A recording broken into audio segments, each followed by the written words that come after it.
को powered by Vimal. Vimal बोलो जुबा केसरी. महायुती शिवसेनेचा मोठा भाऊ आमचा स्ट्राईक रेट जास्त आहे असं शंभूराज देसाई आणि संजय शिरसाट यांनी म्हटलं आहे. विधानसभेच्या अधिक जागांवर शिंदे गटानं दावा केला आहे. मला वाटतं अशा प्रकारचा दावा कुणीही पब्लिकली किंवा प्रसारमाध्यमांकडे करू नये, जेणेकरून महायुतीमध्ये त्या ठिकाणी विसंवाद होईल, वितुष्ट निर्माण होईल. मला वाटतं पक्षाचं शीर्षस्थ नेतृत्व बसून कोणाला किती जागा हा विषय त्या ठिकाणी सॉर्ट आऊट करतील, नाहीतर महाविकास आघाडीसारखंच मोठा भाऊ छोटा भाऊ करत आपल्यात वादविवाद होतील. हे कृपया सगळ्यांनी टाळावं आणि प्रवक्ते आणि प्रमुख नेत्यांनी याची काळजी घेण्याची आवश्यकता आहे.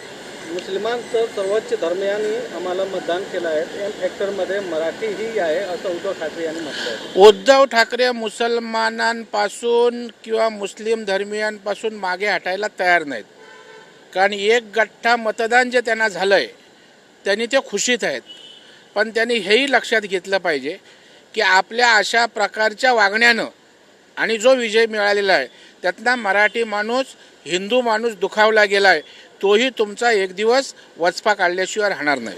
महाविकास आघाडीकडून विधानसभा निवडणुकीची तयारी सुरू झाली आहे. आज काँग्रेस, ठाकरे गट आणि शरद पवार गटाची बैठक झाली आणि विधानसभेत विजयाचा दावा केला आहे.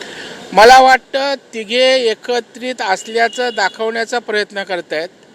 तथापि आज महाविकास आघाडीचे काँग्रेसचे प्रदेशाध्यक्ष नाना पटोले जाणीवपूर्वक त्या ठिकाणी पत्रकार परिषदेला उपस्थित राहिले नाहीत आणि दुसऱ्या बाजूला त्यांनी स्वबळाचा नारा त्या ठिकाणी दिला आहे. तिसऱ्या बाजूला उद्धव ठाकरे मुख्यमंत्री होणार, दुसऱ्या बाजूला त्या ठिकाणी सुप्रिया सुळे मुख्यमंत्री होणार, जयंत पाटील होणार आणि त्याच्यामुळं पूर्णपणे या ठिकाणी दाखवत एक असले तरी त्यांच्यामध्ये मोठ्या प्रमाणावर त्या ठिकाणी विस्कळीतपणा जाणवतोय, दिसतोय. शरद पवार यांनी सांगितलं आहे की महाराष्ट्रातील जनतेनं भाजपचा प्रभाव केला आहे. महाराष्ट्रातील जनतेनं भाजपचा प्रभाव केला आहे. नाही, एक लक्षात ठेवा, कमी पार आम्हाला यश मिळालं हे वस्तुस्थिती आहे, परंतु 0.30% वोट फक्त आम्हाला कमी आहेत.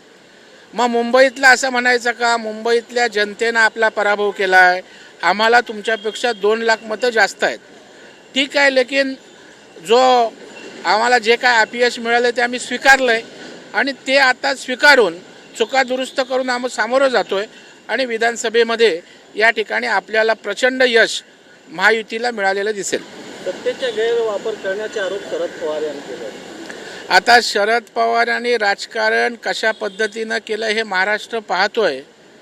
शरद पवारांनी महाराष्ट्रात देशात जातीपातीच्या भिंती उभ्या केल्या, सत्तेत असताना सुडाचं राजकारण केलं. त्यांनी या ठिकाणी अशा प्रकारचा सल्ला देण्याचा नैतिक अधिकार शरद पवारांना पोचत नाही. को पावर्ड बाय विमल. विमल बोलो जुबा केसरी.